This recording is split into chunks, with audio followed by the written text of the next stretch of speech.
brooding mountain is actually an ancient volcano.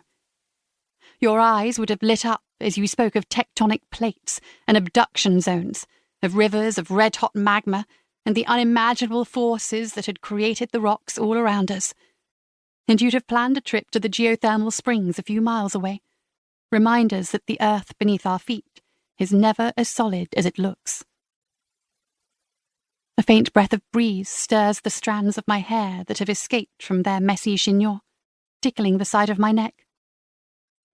For a moment, I close my eyes and let myself imagine it's your breath. I lift my chin, wanting more, longing for your lips on my skin. But the movement breaks the fragile spell, and you are gone again. Rousing myself, I pick up my bags and turn towards the villa. Its ochre walls mirror the fields of wheat, and the shutters on the windows are the same dark green as the cypresses, complementing the natural landscape of hills and trees. But there's an elegance to it too, the hand of mankind evident in the sweep of stone steps leading to the door, and the finely carved finials along the balustrade running the length of the front of the house. I want to pull out my camera and photograph it all straight away, automatically thinking how I'll frame the pictures. But there'll be time for that later. It wouldn't feel right to begin to capture the place before I've even announced my arrival. I knock at the door, and the noise echoes in the silence. No reply. But Miss Crane has told me in our email exchanges that she would probably be in the garden, and I should come and look for her there. I follow the stone-paved path to the back of the villa, completely unprepared for what awaits.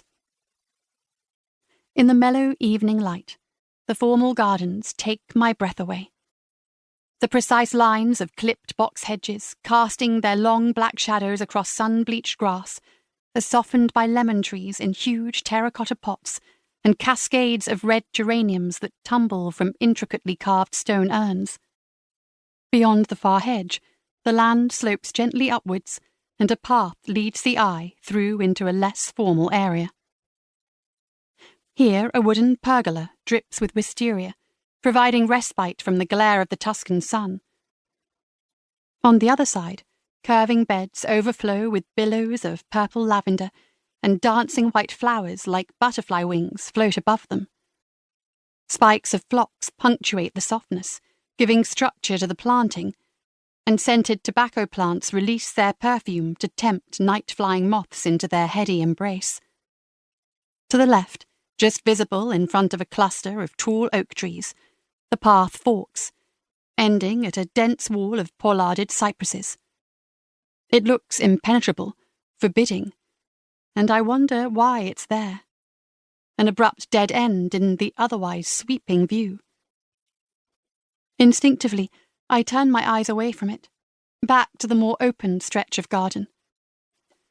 The lavender-lined pathway ends at an arbour, draped with more swathes of wisteria, and a wooden bench sits beneath it, facing the view of rolling hills beyond, layer upon layer of them, fading from blue to mauve to grey.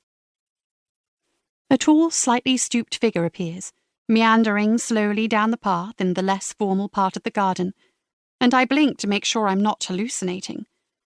In her long smock and broad sun hat, she looks like a relic from the beginning of the previous century.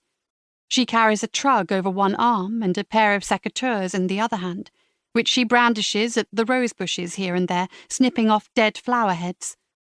When she sees me, she raises the clipper in a salute. "Ah, there you are, Tess. What perfect timing. I was just finishing up here, and I've cut a few stems for your table in the cottage." She speaks in the style of a BBC announcer from the early days of radio, her very proper tones with just the faintest hint of a Scottish accent softening their edges, adding to the impression that I've fallen through a gap in time and landed slap bang in the 1940s. The wording of her emails had been similar, each message set out as if it were a handwritten letter, the language precise and polite. But for all her formality, her manner is friendly and relaxed as she slips her secateurs into a pocket in her smock and reaches out to grasp my hand, her grip surprisingly strong for such an elderly woman, despite her...